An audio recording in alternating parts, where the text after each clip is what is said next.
আলাদা 6টি ইবাদত রমজানকে উপলক্ষ করে আরো অতিরিক্ত দিলাম।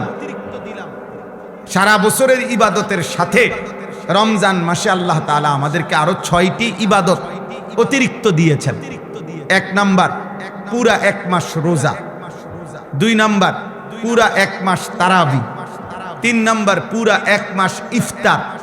4 নাম্বার, পুরা 1 মাস সাহারি মানে শেষ রাত্রের খাবার।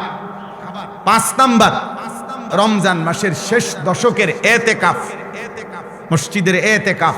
6 নাম্বার, রমজান মাসের শেষ দশকের বেজর রাত্রিগুলোতে শবে কদর।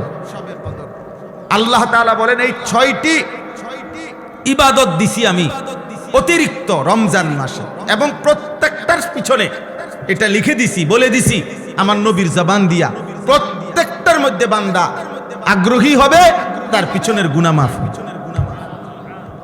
রমজানের রোজা রাখলো, পিছনের গুনাহ মাফ।